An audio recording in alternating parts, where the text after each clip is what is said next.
जब तक नहीं समझा है तभी तक मन का अनुसरण चलता है। मन के पीछे चलता है आदमी, यही मान के कि मन गुरु है, जो कहता है ठीक कहता है, जो बताता है ठीक बताता है। एक बार अपने मन पर संदेह आ जाए तो जीवन में क्रांति की शुरुआत हो जाती। और मज़ा यही है कि मन सभी पर संदेह करता है और तुम कभी मन पर संदेह नहीं करते। मन पर तुम्हारी श्रद्धा अपूर्ण, उसका कोई अंत नहीं। और मन रोज तुम्हें गड्ढे में डाले तो भी श्रद्धा नहीं टूटती। मेरे पास लोग आते हैं, वे कहते हैं लोगों की श्रद्धा उठ गई। मैं उनसे कहता हूं कि लोगों की जैसी श्रद्धा मन पर है, उसे देख के ऐसा नहीं लगता कि लोगों की श्रद्धा उठ गई। कितना ही भटकाए मन, कितना ही सताए मन, कितना ही भरमाए मन, श्रद्धा नहीं टूटती। श्रद्धा तो भरपूर है, गलत दिशा में। आज तक मुझे कोई अश्रद्धालु आदमी नहीं मिला। श्रद्धा गलत दिशा में हो सकती है, जिस पर नहीं होनी चाहिए उस पर हो सकती, लेकिन अश्रद्धालु कोई भी नहीं। और दो ही श्रद्धाएं, या तो मन की श्रद्धा है और या आत्मा की श्रद्धा है। या तो तुम अपने पर भरोसा करते हो, अपने का अर्थ है जहां मन की कोई भनक भी नहीं, जहां एक विचार भी नहीं तिरता, जहां शुद्ध चेतना है। या तो उस शुद्ध चेतना का तुम्हारा भरोसा है। अगर उसका भरोसा है तो तुम जीवन में कहीं भी गड्ढे ना पाओगे, तुम्हारा कोई पैर गलत ना पड़ेगा। और या फिर आदमी भरोसा करता है मन पर, तब तुम गड्ढे ही गड्ढे पाओगे। तब तुम जीवन में जहां भी जाओगे भटकोगे ही, क्योंकि मन की चाल ही ऐसी। मन की चाल को समझ लें। एक कि मन तुम्हें देखने नहीं देता, मन तुम्हें अंधा रखता है। मन तुम्हारी आंखों को धुंधला रखता है, धुएं से भरा रखता है। वो धुआं ही विचार है। इतनी तीव्रता से मन विचारों को चलाता है कि तुम्हें जगह भी नहीं मिलती कि तुम देख पाओ कि तुम्हारे बाहर क्या हो रहा है, कि तुम्हारे जीवन में क्या घट रहा है। मन तुम्हें विचारों में उलझाए रखता है। जैसे छोटे बच्चे को हम खिलौने दे देते, फिर उसकी माँ मर भी रही हो तो भी वो अपने खिलौनों से खेलता रहता है, खिलौनों में उलझा रहता है। मन तुम्हें विचार देता है, विचार खिलौने। खिलौनों में भी थोड़ा बहुत सत्य है, विचारों में उतना भी नहीं। लेकिन एक खिलौनों से तुम चूक भी नहीं पाते कि मन तत्क्षण दूसरा निर्मित कर देता है। इसके पहले कि तुम जाग के देख पाओ, मन तुम्हें नया खिलौना दे देता है। पुराने से तुम उब जाते हो तो मन नई उलझनें सुझा देता है। एक उपद्रव बंद भी नहीं हो पाया कि मन 10 उपद्रवों में रस जगा देता है। और ये इतनी तीव्रता से होता है कि दोनों घटनाओं के बीच खिड़की बनाने लायक भी जगह नहीं मिलती जहां से तुम देख लो कि जिंदगी में हो क्या रहा है। मैंने सुना है कि मुल्ला नसरुद्दीन जब बहुत बूढ़ा हो गया, 90 वर्ष का हुआ, तब उसका बड़ा भरा पूरा परिवार था। उसका बड़ा बेटा ही 70 वर्ष पार कर रहा था। उसके बेटों के बेटे 50 पार कर रहे थे। उसके बेटों के बेटों के बेटे विवाहित हो गए थे, उनके भी बच्चे हो गए थे। अचानक एक दिन बूढ़े नसरुद्दीन ने कहा कि मैंने फिर से शादी करने का तय कर लिया। पत्नी मर चुकी थी। पहले तो लड़कों ने मजाक समझी, हंसे कि अब इस बुढ़ापे में हम भी बूढ़े हो गए, अब शादी। पिताजी मजाक कर रहे होंगे। लेकिन नसरुद्दीन ने जब बार बार दोहराया तो उन्होंने गंभीरता से बात ली और जब नसरुद्दीन ने एक दिन सुबह आके घोषणा ही कर दी कि मैंने लड़की भी तय कर ली, तब जरा सोचना पड़ा। सारा परिवार इकट्ठा हुआ। उन्होंने विचार किया कि इस बड़ी फजीयत होगी, लोग हंसेंगे। ऐसे ही नसरुद्दीन की वजह से लोग जिंदगी भर हंसते रहे, और अभी बुढ़ापे में आखिरी उपद्रव खड़ा कर। क्या कहेंगे लोग? बड़े लड़के को सबने कहा कि तुम ही जाके कहो। बड़े लड़के ने जो सुना तो और चकित हो गया। सुना कि सामने ही एक रंगरेज की लड़की से तय किया है नसरुद्दीन ने। लड़की की उम्र मुश्किल से 16 साल है। उसने कहा ये नहीं हो सकता पापा, ये बंद करो, ये सोच ही छोड़ दो। ये भी तो सोचो, उस लड़की की उम्र सिर्फ 16 साल। नसरुद्दीन ने कहा अरे पागल, 16 साल ही तो शादी की उम्र है। और फिर जब मैंने तेरी माँ से शादी की थी तब उसकी भी उम्र 16 ही साल थी। इसमें बुरा क्या हुआ जा रहा है? मन तर्क दे रहा है। मन पीछे लौट के नहीं देखता, मन अपनी तरफ नहीं देखता, मन सिर्फ दूसरे की तरफ देखता है। लड़के बहुत परेशान हुए और बड़े बूढ़ों से सलाह ली। डॉक्टर से भी पूछा। डॉक्टर ने कहा यह बहुत खतरनाक है, इस उम्र में शादी जीवन के लिए खतरा हो सकती है। फिर बेटे को समझा बुझा के भेजा। बेटे ने कहा कि हम सब सलाह बस मशवरा किए, डॉक्टर कहता है जीवन के लिए खतरा हो सकता है, जीवन को दांव पर मत लगाओ। नसरुद्दीन ने कहा अरे पागल, अगर ये लड़की मर भी गई तो कोई लड़कियों की कमी, दूसरी लड़की खोज लेंगे। मन कभी पीछे की तरफ देखता नहीं, अपनी तरफ नहीं देखता। मन सदा दूसरे को, दूसरे में खोजता है सुख, दूसरे पर थोपता है दुख, दूसरे से पाना चाहता है शांति, दूसरे से ही पाता है अशांति। सदा ही नजर दूसरे पे लगी है, जबकि नजर अपने पे लगी होनी चाहिए। तो मन के जगत का उपद्रव मूल आधार दूसरे पर दृष्टि है। दूसरे से क्या प्रयोजन है? दूसरा मौलिक नहीं है, मौलिक तो तुम हो। लेकिन मन सदा भरमाता है। अगर तुम दुखी हो तो मन कहता है जरूर कोई तुम्हें दूसरा दुखी कर रहा है, तो तुम किसी न किसी पर दुख थोप देते हो। जब तुम सुखी होते हो तब भी मन कहता है कोई दूसरे के कारण सुख मिल रहा है, तब तुम सुख दूसरे पे थोप देते हो। और मजा यह है कि दुख भी अपने कारण मिलता है, सुख भी अपने कारण मिलता है। नरक भी भीतर है और स्वर्ग भी भीतर। अंततः तुम ही निर्णायक हो, क्योंकि तुम्हारी व्याख्या पर ही निर्भर करेगा कि क्या सुख है और क्या दुख है। चाहो तो सुख दुख जैसा हो जाता है, चाहो तो दुख सुख जैसा हो जाता है। क्षण भर में बदल जाती है बात। दूसरा निर्णायक नहीं, लेकिन मन सदा दूसरे पर मन को अटकाए रखता है। और जन्मों जन्मों से तुम यही कर रहे हो, दूसरे पर थोप रहे हो। फिर तुम स्रोत को नहीं पाते, पा नहीं सकते, क्योंकि जहां से सुख दुख उठते हैं वहां नजर ही नहीं। जहां से सुख दुख उठते हैं अगर वहां नजर हो जाए तो तुम सुख भी छोड़ दोगे और दुख भी छोड़ दोगे। तब जो शेष रह जाता है वही आनंद है। तब जो सुगंध तुम्हें मिलेगी, तब जो सुवास तुम्हारे जीवन को भर देगी, वही मोक्ष है।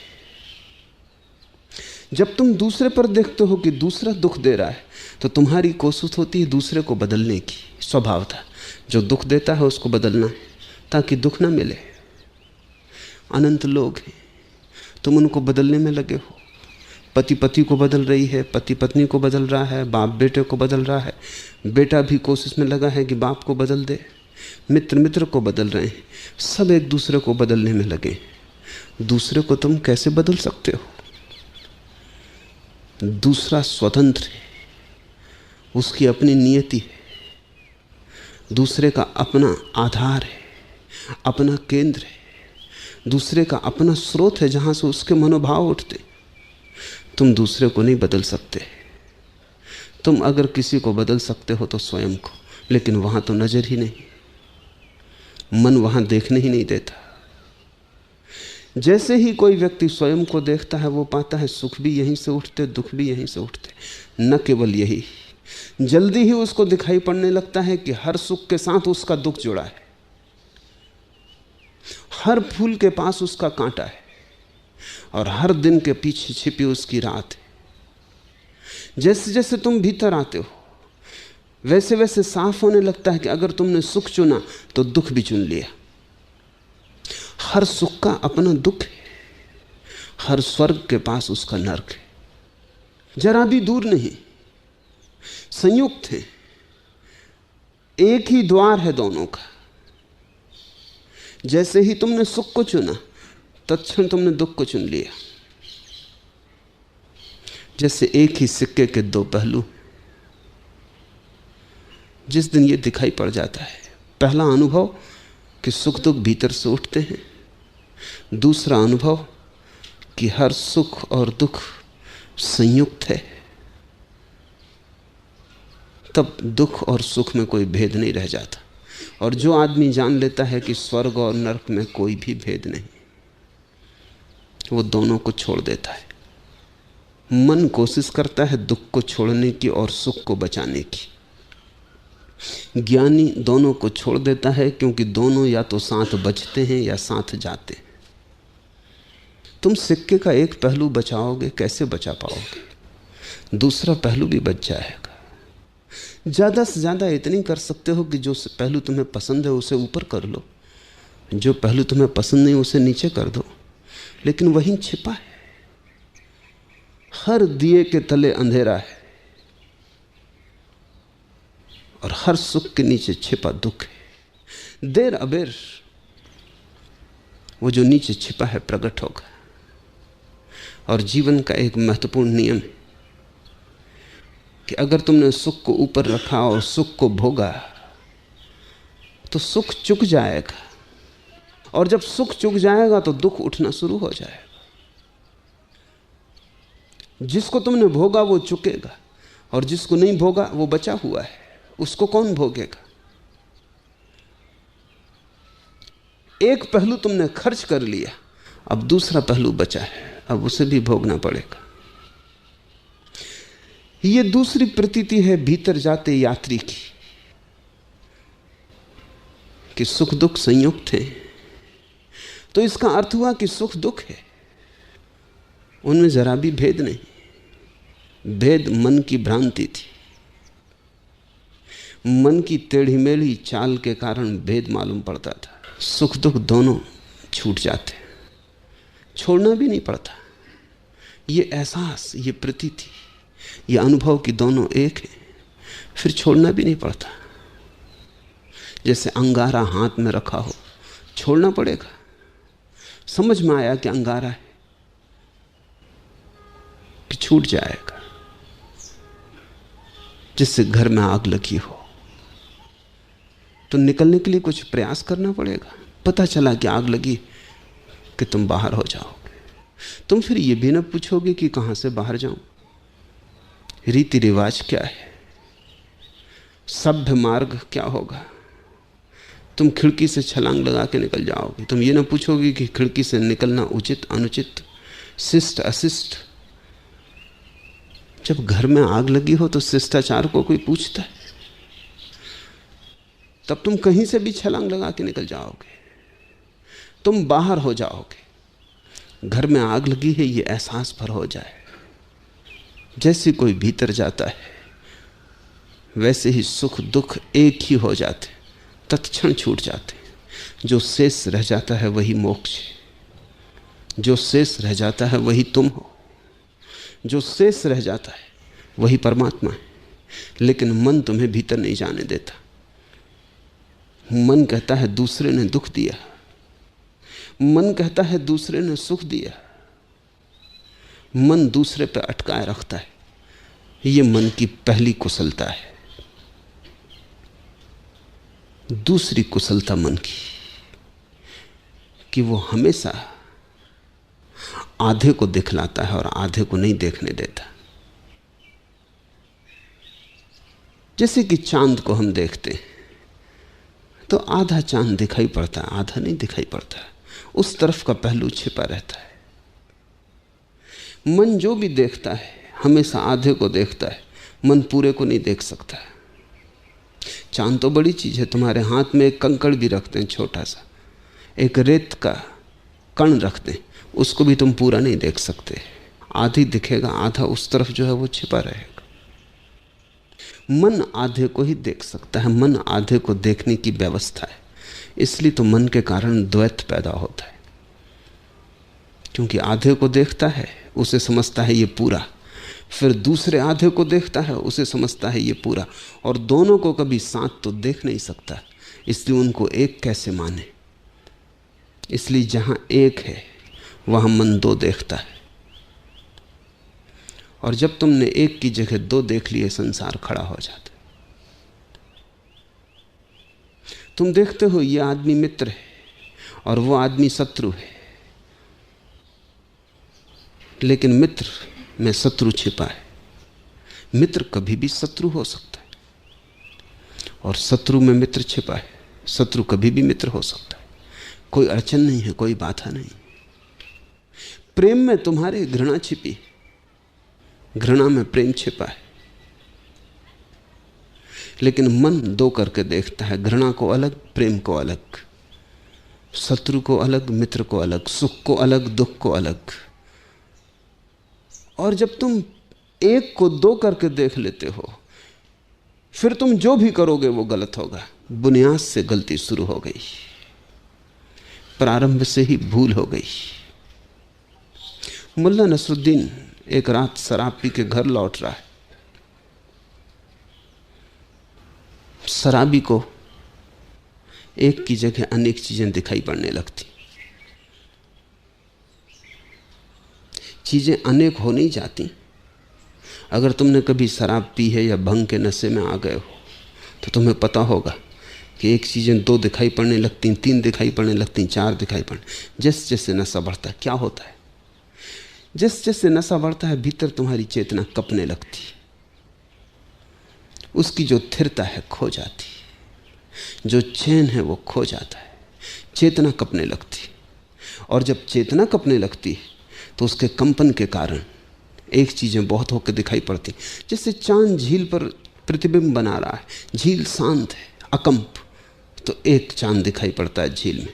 एक कंकड़ फेंक दो, झील में लहरें उठ गई, कंपन हो गया, झील कब गई, अब एक चांद हजार चांद में टूट गया। अगर तुम झील को बहुत ही कपा दो तो चांद दिखाई ही ना पड़ेगा, बस चांद के टुकड़े ही टुकड़े पूरे झील पर फैल जाएंगे। चांद एक है, झील कब गई। नशा तुम्हारी चेतना को कपा देता है, झील कब गई, अब चीजें अनेक दिखाई पड़ने लगती। मुल्ला नसरुद्दीन घर आया है, नशे में डूबा है, ताले में चाबी डालने की कोशिश करता है, लेकिन ताले में चाबी नहीं जाती, छेद और चाबी को मिला नहीं पाता, हाथ कप रहे हैं। एक पुलिस वाला रास्ते पर खड़ा देख रहा है। आखिर उसने कहा, नसरुद्दीन क्या मैं सहायता करूं, ताले में चाबी डाल दूं? नसरुद्दीन ने कहा, अगर सहायता ही करना है तो जरा तुम मकान को संभाले रखो, तो मैं चाबी डाल दूं। नसेलची को यह नहीं दिखाई पड़ता कि मैं कप रहा हूं, मकान कप रहा है, तो मकान को संभाले रखो। एक और दिन ऐसा ही नशा करके नसरुद्दीन घर लौटता था, एक वृक्ष से टक्कर हो गई, बड़ी मुश्किल में पड़ गया। वृक्ष तो एक था, उसको दो दिखाई पड़ रहे थे, तो वो दोनों के बीच से निकलने की और कोई उपाय भी नहीं था, दोनों के बीच से निकलने की कोशिश कर रहा था। जैसी कोशिश करता सिर टकरा जाता, वृक्ष तो एक ही था। अनेक बार कोशिश की, तब वो जोर से चिल्लाया कि मारेगा, ये तो बड़ा जंगल है, कोई एक वृक्ष नहीं है यहां जिसमें से निकल जाओ, बहुत वृक्ष है। बड़ी पुरानी कथा है। एक कुत्ता एक राजमहल में प्रवेश कर गया। उस महल के राजा ने महल को सिर्फ दर्पणों से बनाया था। दीवार पर दर्पण ही दर्पण थे, पूरा कांच का ही बना था। कुत्ता मुसीबत में पड़ गया। जहां देखा अनेक कुत्ते दिखाई पड़े, घबरा गया। ये तो कोई एक आध कुत्ता नहीं है, पूरे कुत्तों की सेना मालूम पड़ती, और भागने का उपाय नहीं दिखता, चारों तरफ घेरे खड़े। और जैसा कुत्तों की आदत होती कि पहले उसने डरवाने की कोशिश की कि डर जाएं ये लोग, लेकिन जितना उसने कुत्तों को डरवाया उतना ही कुत्तों ने उसे डरवाया, क्योंकि वे उसी के प्रतिबिंब थे। जैसे ही कुत्ता झपटा और भौंका, हजारों कुत्ते झपटे और भौंके, क्योंकि वे वहां थे ही नहीं, वे उसी की छायाएं थे। कुत्ता दर्पणों से टकराया, झपट्टा मारा, उसके प्रतिबिंब कुत्ते से टकराए, सिर लहूलुहान हो गया। सुबह कुत्ता मरा हुआ पाया गया। वहां कोई भी न था। जहां कुछ भी नहीं, वहां भी तुम्हारे भीतर के कंपन झूठे अस्तित्व को निर्मित कर लेते। उस झूठे अस्तित्व को ही हमने माया कहा है। माया बाहर नहीं, तुम्हारे कपते हुए चित्त के कारण जो है वो तो एक है, लेकिन वो अनेक होकर दिखाई पड़ रहा है। और तुम्हारी कोशिश वही है जो मुल्ला नसरुद्दीन ने सिपाही से कही थी कि जरा तुम मकान को संभाल लो तो मैं ताले में चाबी डाल लूं। तुम्हारी भी कोशिश यह है कि मकान को कैसे थिर कर लिया जाए। कोई कभी नहीं कर पाया। ज्ञानियों ने मकान की फिक्र छोड़ दी, अपने को थिर कर लिया, सब थिर हो जाता है। जरूरत है कि नशा उतर जाए। मकान तो थिर ही है, वो कभी हिला ही न था। ये अस्तित्व कभी हिला ही नहीं है, ये बिल्कुल थिर है, ये अपने में बिल्कुल लीन है, ये स्वभाव में डूबा है। तुम हिल गए हो, लेकिन तुम अस्तित्व को संभालने की कोशिश कर रहे हो। मन द्वैत का सूत्र है और अनेक का भी सूत्र है। मन से गुजर के चीजें वैसी ही हो जाती हैं जैसे सूरज की किरण को अगर तुम एक कांच के टुकड़े से गुजरने दो। कई पहलुओं का कांच का टुकड़ा ले लो, प्रिज्म उस टुकड़े को कहा जाता है। उसमें तरासे हुए कई पहलू। सूरज की किरण गुजरती है उससे, जब आती है तो एक होती, जब उससे बाहर निकल ली तो सात हो जाती। इसलिए तो इंद्रधनुष निर्मित होता है। इंद्रधनुष निर्मित इसलिए हो जाता है कि हवा में वर्षा के दिनों में पानी के कण लटके होते हैं। वो पानी के कण प्रिज्म का काम करते हैं। उन पानी के कणों में से सूरज की किरण गुजरती है, टूट के सात हो जाती है, सात रंग दिखाई पड़ने लगते हैं। जगत तुम्हारे मन से गुजरा हुआ इंद्रधनुष। किरण तो परमात्मा की एक है, उसकी रोशनी एक है, अस्तित्व का स्वभाव एक है, अस्तित्व एक है, लेकिन तुम्हारे मन की लटकी हुई बूंद से एक गुजर के साथ में टूट जाता है। सब चीजें खंड खंड हो जाती, और मन कहता है यही सत्य है। और मन तुम्हें कभी लौट के नहीं देखना देता जहां से सात पैदा हुए, जहां एक से सात का जन्म हुआ। सारे ध्यान के प्रयोग मन से पीछे लौटने के प्रयोग हैं। मन की तीसरी टेढ़ी चाल है कि मन बड़ा तर्कनिष्ठ है। वो हर चीज के लिए तर्क देता है, और तर्क ऐसी सुगमता से देता है कि तुम्हें भी लगने लगता है कि ठीक ही तो बात है। अस्तित्व तर्क से बहुत बड़ा है, और मन छोटे छोटे तर्क के आंगन बना लेता है, साफ सुथरे, सब ठीक ठीक मालूम पड़ता है। लेकिन आंगन के पार जो अस्तित्व है वो अतर्क है। वो तर्क जैसा नहीं है, वो गणित का कोई प्रयोग नहीं है, वो गणित से ज्यादा काव्य है, काव्य से भी ज्यादा वो रहस्य की अनुभूति है। तो मन कहता है ईश्वर हो ही नहीं सकता, कहां है दिखाओ, क्योंकि जो भी है वो दिखाया जा सकता है। और तुम तो कहते हो ईश्वर ही ईश्वर है, वही सब जगह है, तो दिखाओ, मौजूद करो। मन ने एक सवाल उठाया जिसका जवाब तुम न दे पाओगे, क्योंकि ईश्वर दिखाया नहीं जा सकता, वो देखने वाला है। वो बाहर दृश्य की तरह नहीं है, तुम्हारे भीतर दृष्टा की तरह।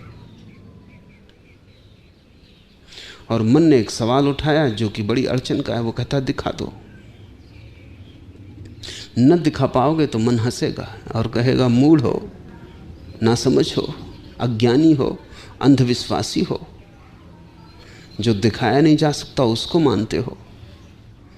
मन कहता है हम तो अनुभव को मानते हैं, और जब तक अनुभव ना हो जाए तब तक हम मानते नहीं। मन ठीक ही कहता लगता है, तर्क में कहीं भी भूल चूक नहीं। भूल चूक है तो इतनी बुनियादी है कि जब तक तुम मन से थोड़े सरकोगे ना, तुम्हारी समझ में ना आएगी। मन कहता है कि दृश्य की तरह परमात्मा को दिखा दो, लेकिन परमात्मा का स्वभाव दृश्य की तरह नहीं है। परमात्मा का स्वभाव दृष्टा का है, साक्षी का है। परमात्मा चैतन्य है, वस्तु नहीं। चेतना को देखा नहीं जा सकता, चेतना में लीन हुआ जा सकता है। चेतना को गणित से सिद्ध नहीं किया जा सकता है। चेतना को तो रहस्य की एक अनुभूति में अनुभव किया जा सकता है। चेतना को प्रयोगशाला में पकड़ा नहीं जा सकता। अगर पकड़ने की कोशिश की तो तुम खो दोगे।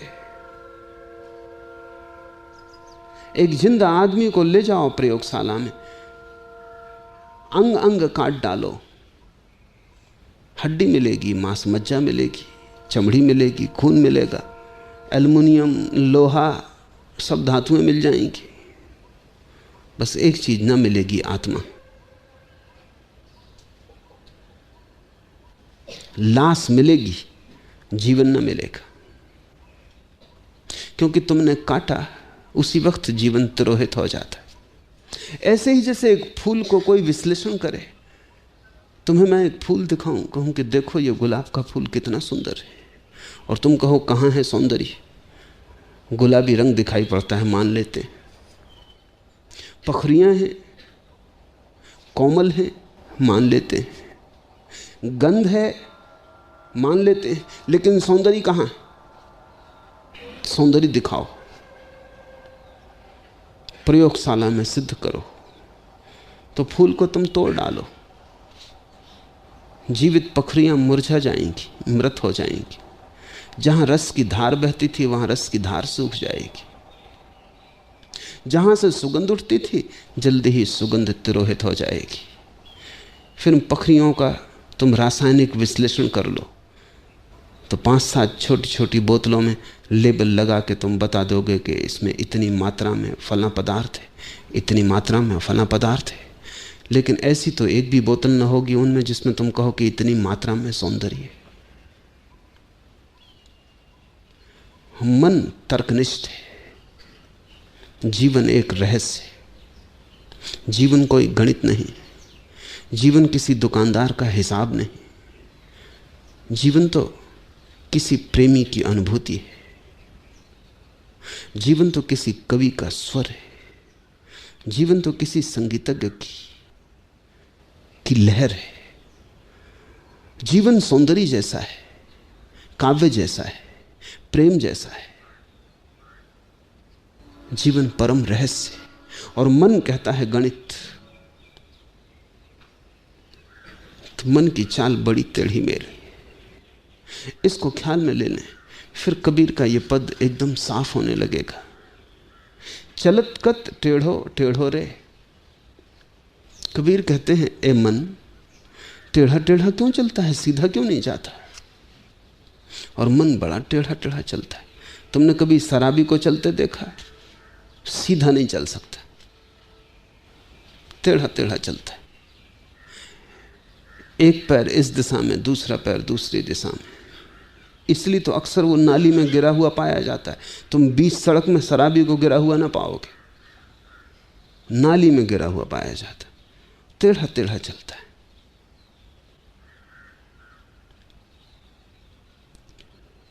टेढ़ेपन ये है कि जहां रहस्य है वहां तर्क उठाता है। तर्क बड़ी टेढ़ी चीज है। तर्क से ज्यादा टेढ़ा इस संसार में कुछ भी नहीं है, क्योंकि तर्क से तुम जो है उसे सिद्ध कर सकते हो कि नहीं है। तर्क से जो नहीं है उसे तुम सिद्ध कर सकते हो कि वो है। लेकिन ये हवाओं में बनाए गए घर हैं, इनका अस्तित्व में कोई अर्थ नहीं। मुल्ला नसरुद्दीन का बेटा स्कूल से पढ़ के लौटा, विश्वविद्यालय से शिक्षित हुआ, सबसे बड़ी उपाधि लेके घर आया। तो जैसा कि अक्सर यूनिवर्सिटी से लौटने वाले बच्चों को जल्दी होती दिखाने की वो कितना जानकर आए, कितना सीख कर आए, प्रभावित करने का मन होता है। और यूनिवर्सिटी से लौटने वाले सभी बच्चे माँ बाप को मूढ़ समझते। सांझ को खाना खाने बैठे थे। नसरुद्दीन की पत्नी ने लाके 2 अमरूद एक प्लेट में रखे। बेटे ने कहा कि देखें विश्वविद्यालय में कैसी अद्भुत बातें सिखाई जाती, मैं तर्क का स्नातक हूं। उसने अपनी मां को कहा कि इसमें प्लेट में कितने अमरूद हैं? उसकी मां ने कहा 2 हैं। बेटे ने कहा कि मैं सिद्ध कर सकता हूं तर्क से कि 3 हैं। मां उत्सुक हुई। नसरुद्दीन तो बैठा रहा, चुपचाप देखता रहा। मां उत्सुक हुई, उसने कहा सिद्ध करो। तो बेटे ने कहा कि देखो ये अमरूद 1, ये अमरूद 2, 2 और 1 मिलके कितने होते? मां ने कहा कि बात तो ठीक है, 2 और 1 मिलके 3 होते। मां सीधी भोली भाली थोड़ी मुश्किल में पड़ गई। बेटे ने नसरुद्दीन की तरफ देखा। नसरुद्दीन ने कहा कि बिल्कुल ठीक, 1 हम ले लेंगे, 2 तेरी मां खा लेगी, तीसरा तू खा ले।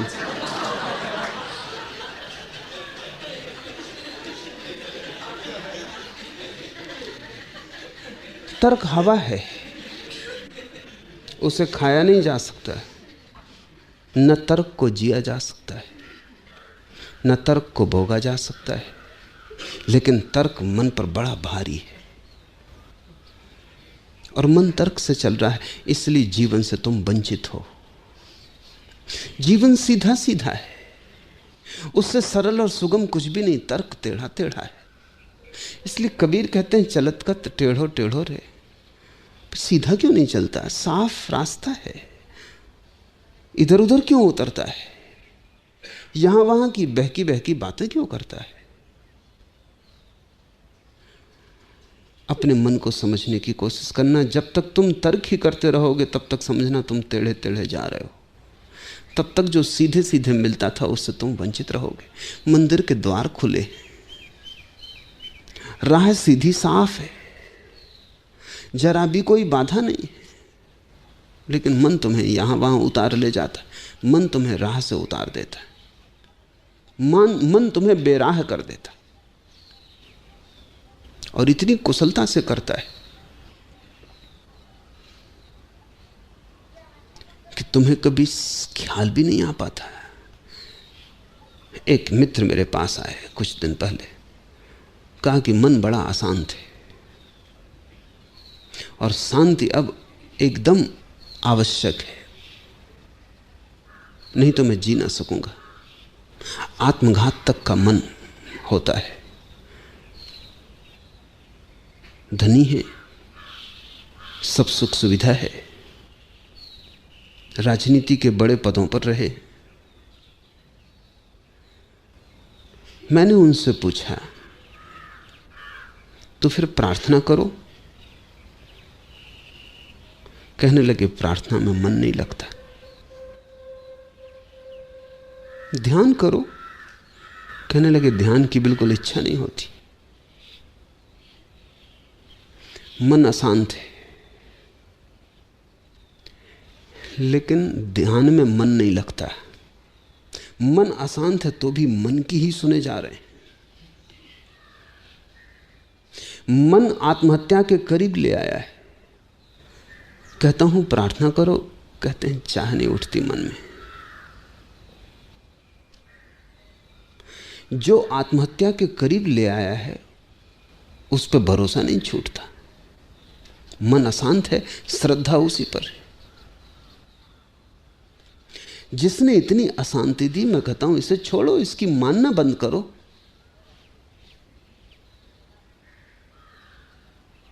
वो कहते हैं कि मैं मन के ऊपर जाने के लिए आपके पास नहीं आया हूं, मैं तो सिर्फ मन की शांति चाहता हूं। अब यही बड़ा खेल है और यही मन के तर्क उलझा देते हैं। मन कहता है मन की शांति चाहिए, और मन की शांति कभी होती नहीं, क्योंकि जब तक मन होता है तब तक शांति होती ही नहीं। मन ही तो अशांति है, तो मन कभी शांत होने वाला है? तुमने कभी सुना कि किसी का मन शांत हो गया हो? ये तो ऐसे ही है जैसे कि तुम चिकित्सक के पास जाकर पूछो कि मेरी बीमारी को स्वस्थ होने का कोई उपाय बता दें। तुम स्वस्थ होगे, बीमारी स्वस्थ नहीं होगी। तुम शांत होगे, मन शांत नहीं होगा। और जब तक बीमारी है तब तक तुम स्वस्थ कैसे होगे? और तुम पूछ रहे हो कि बीमारी को स्वस्थ करने की कोई औषधि दे दे। सागर में तूफान उठता है, पहाड़ों की तरह लहरें उठती हैं। उस क्षण में सागर अशांत है, तूफान है। क्या तुम पूछते हो कि जब सागर शांत हो जाएगा तब क्या होगा? तूफान रहेगा? शांत होकर रहेगा? तूफान नहीं रहेगा। शांति का अर्थ है तूफान का न हो जाना। शांति का अर्थ है मन का न हो जाना। मन तूफान है, मन तुम्हारे भीतर उठी तरंगे, लहरें, मन का ही सारा उपद्रव। और तुम पूछते हो उपद्रव कैसे शांत हो? उपद्रव शांत होने का एक ही उपाय है कि उपद्रव ना हो। वे कहने लगे आप तो गहरी बातें करने लगे, मैं तो केवल मन की शांति के लिए आया था। मन से गहरे न जाओ तो मन की शांति नहीं हो सकती, क्योंकि मन के गहरे न जाओ तो तुम मन में ही ग्रस्त रहते हो। उससे पीछे हटने का तुम्हारे पास उपाय नहीं है। पीछे हटने का उपाय बताया जाए तो तुम कहते हो मन को भाता नहीं। तुम बीमारी से पूछते हो कि औषधि भाती है या नहीं। बीमारी से पूछोगे तो औषधि भाएगी ही क्यों?